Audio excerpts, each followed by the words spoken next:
TV ratings, we already know what they are. They're way, way down. One interesting thing, Paul Fontaine actually sent me this earlier today, because somebody on the board brought up, getting really mad at WWE when they did the Saudi show, and do you think that these low ratings have to do with people who just got fed up with them for doing the Saudi show? And I said, the only way we'll know is look at the year-to-year drop before and after the Saudi show, if there's a difference. And I figured, there might be a slight difference, but there actually is a major difference. They were down 9% year-to-year going into November 2nd, which was the day of the Saudi show. Since then, they've been down 20%. That's a huge difference year-to-year. And it is, but here's the thing. If you look at that period, there are so many things that happened during that period. Roman Reigns went down with leukemia. He's back. But he's back. But he was gone for a long time. He was gone. He's gone, but he's back, and the numbers did not come back. So no, I would agree with that, except he came back and it didn't make a difference. So that's already factored out. They've actually dropped more since Roman Reigns came back. So it can't be Roman Reigns. But no, it could be Roman Reigns, because there are people that may have quit and they didn't watch for 4 or 5 months and they're done with wrestling. I mean, it happens. You get out of the habit and you stop watching. It's not going to be because of Roman Reigns. Roman Reigns wasn't that big of a... Well, listen, I'm really pointing out... Roman Reigns was not that big of a deal. There's Roman Reigns leaving. Okay, if you said John Cena, I would buy it, but Roman Reigns you can't say because he's back. Okay. So no. And when he came back, they only got 1 week of good numbers. The first week he came back, they got a good number out of him, but it didn't stay. If it stayed, then you go, okay, Roman Reigns was the difference maker. And Roman Reigns did bring those people back for 1 week, and they didn't stay. Yeah. So no, it's not Roman Reigns. Well... It can't be. It can't be. He's back. Fine. He's back. Forget it. Survivor Series. What about Survivor They did a big pay-per-view.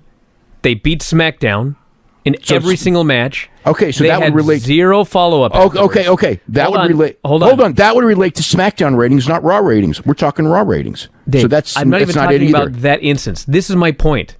Ever since Survivor Series, this has been the worst booked WWE I can ever remember in my lifetime. Well, that's true. It's horrible. But it was booked horrible in 2018. Dude, not like this. Starting at Survivor Series, it is the worst I have ever seen since. It's been booked bad. It was very bad in 2018. It was bad in 2017. It's been booked bad for years. But since the fall, as a fan, since the fall, it is a chore to watch these shows.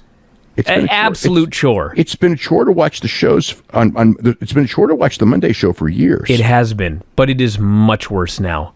It is so bad since the fall. I wouldn't even say that. The last couple of weeks haven't been that bad.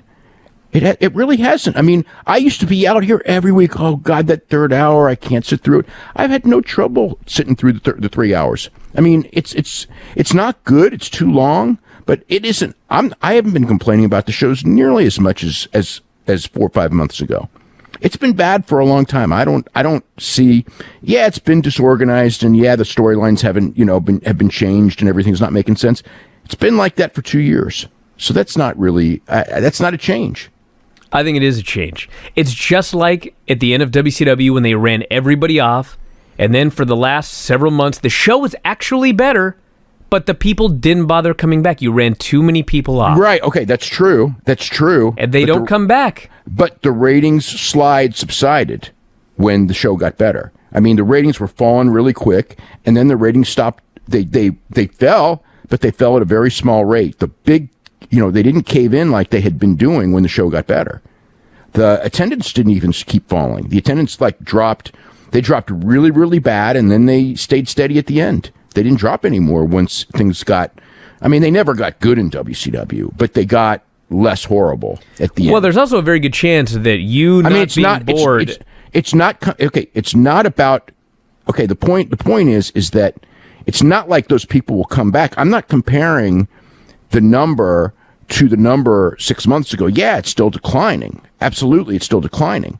But the point is, it's gone from 9%, 10% year-to-year decline to 20% essentially. And now it's actually closer to 25% every week. So the decline is getting bigger in recent weeks, especially around Mania, which is the most exciting time of the year, and the draft, which is one of the biggest shows of the year. Yes. So if it's Crown Jewel in October, why is the decline speeding up around WrestleMania time? Well, it's speeding up a little bit, but it's not speeding, but it's still 20%. I think it is the show. Well, the show has gotten significantly worse. The show is the booking and everything. There's no doubt that the show is part of it. There's no doubt. Okay, that's part of it. But Roman Reigns, no, can't be Roman Reigns, because if he didn't come back, we could say Roman Reigns. But when he did and it didn't make a difference, that's not going to be. I don't think that Roman Reigns is the answer. I'm merely pointing out that the time that everybody is pointing to, there were a lot of things going down besides Crown Jewel, and the decline is still. But Crown Jewel would, of all the things, like you got to remember the network number. The network number took a big hit. You know, it was down whatever it was, like a lot more than I expected, and that's not due to Roman Reigns, and that's not due to 40,000 out of 1.5 million. It was more than 40. Okay, so let's say 60. It was 50. It was like 50. Okay, 50 out of 1.5 million. So that is nowhere near the percentage of decline that we've seen year over year. Something else is going on. It's the product. It's the show. Well, the people who get the network are going to be the least likely to tune out, because they're the hardcores. The people who are the casual fans are going to be the ones that are more likely to tune out. I mean, it's like the same thing. It's like, that's, I mean, I'm not saying it's all due to Crown Jewel, because I don't believe it is, but I don't think that you can remove that as a factor at all. No, I think that Crown Jewel is part of it, but Crown Jewel was back in October. And we are still seeing declines November. We're still seeing declines, major declines here in April. So that would mean that like people were mad about Crown Jewel. Those people left. But they kept watching, they kept watching, and now they're quitting. It's still declining. It's decline. Yeah, it's declining. But it's declining. It is declining at a slightly higher rate the last couple of weeks, but still only slightly. If you go through the whole thing, it's still 20% year to year. And I think that when we get back to the next couple of weeks, I think it'll revert back to 20%. I think part of the thing is the shows that swell, people aren't coming back to. Like the Raw After Mania, the draft show, which last year, would swell the rating, where you get a lot of people coming back. And you did get people coming back for both those shows this year, just not at the same level as years before. I think that in, this week and the next couple of weeks, I think that the year-to-year decline will probably be back around 20%, which is normal, as opposed to the 25% it's been the last couple of weeks. But we'll see.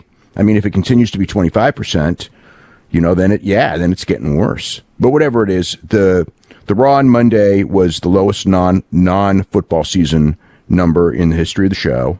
So that's not a good sign by any means. SmackDown was the lowest since February, which isn't quite as long a time as history, but that's the basic gist. Listen, I'm not going to blame this Raw decline solely on Baron Corbin, okay? But it actually they actually used this in a storyline to a degree on SmackDown when Bayley came out, and she pointed out it's a superstar shakeup, everything's supposed to be different, and here's Charlotte Flair getting a championship match again. When I watch this Raw show, it's the week after the superstar shakeup. Everything is supposed to be different. It did feel exactly the same. And when they put Baron Corbin over in the second hour in that three-way, and I knew that the main event of that show was another Baron Corbin main event. I've been seeing Baron Corbin main events for months and months. I mean, mentally, as a fan, I was checked out. I watched the rest of the show because it's my job, but that checked me out. Well, I will have to say that from the crowd reaction for an AJ Styles match, that told a story. The crowd wasn't into it. And I watched, and it was just like, it was dead atmosphere for that last match. For a match to determine a pay-per-view challenger involving AJ Styles, who's in theory a fresh face on the brand. And yeah, the fact is that it was a dead match. So yeah, what's the reason? AJ's hurt, but he didn't hurt that bad. Well, I mean, he is hurt pretty bad, but the point is that he looked pretty damn good in the first match. So you can't just say, well, he's not as good and the match was boring because of AJ, because AJ looked pretty damn good in the first match. Granted, he's in there with Rey Mysterio, who's got great movement, and Joe's got a good aura. And this was a singles match with Baron Corbin. Huge difference in everything. But yeah, I mean, Baron Corbin, I think they're confusing the fact that Baron Corbin can go out there and go, I retired Kurt Angle, an Olympic gold medalist, and everyone will boo, with the idea that he has real intense heat, because he doesn't. He doesn't have drawing heat, because if he had drawing heat, we would see it in the numbers, and we certainly don't. It's like there's different kind of stuff. But yeah, but here's the other thing too, though, and there's always exceptions to every rule, but most of the time, if you have guys work 2 significant matches on the same show, the second time they're out there, it's not going to be as good. People have already seen them. That's true. And I mean, again, I can show differences, but I remember during the Monday Night Wars when Nitro would start doing that, and that's when I really recognized it's like every time, and Raw would do that sometimes too, because I remember talking to Ed Cohen about it, and Ed Cohen was like, whatever it is, I forget the guy, he would say, maybe Sinatra or something, but he would just go, Sinatra doesn't come out, during the show and then come back a second time. He only comes out once. It was then, I think this was when they were, whoever it was that was like the big star. It may have been Austin, actually, where he would come out over and over and over again. And, at the beginning it would draw and at the end it wouldn't. And I remember with WCW would do that, whether it was, when they would have certain guys work, at the beginning of the show and then build to something at the end of the show, it usually meant the end of the show did not do strongly as compared to usual. So you're right, but also on Monday, the deal is the second hour had a gigantic plunge. Tons and tons of people turned off in hour 2, way before the main event. And what happened in hour 2 that turned me off was Corbin being announced for the main event of the show after already having to see him wrestle once. Well, there you go. The first to second hour drop was the 4th biggest in history. So the second hour, if you're going to target something on that show, it was something in the second hour when you're looking at the big decline.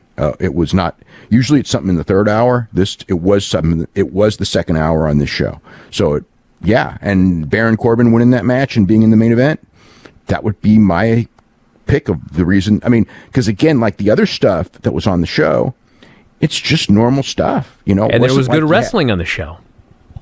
There was good wrestling on the show. Yeah, no, it's normal stuff. So yeah, I think the fact that Baron Corbin, I think every sign points to the fact that Baron Corbin really hurt the ratings in hour 2 and 3. I completely agree with that.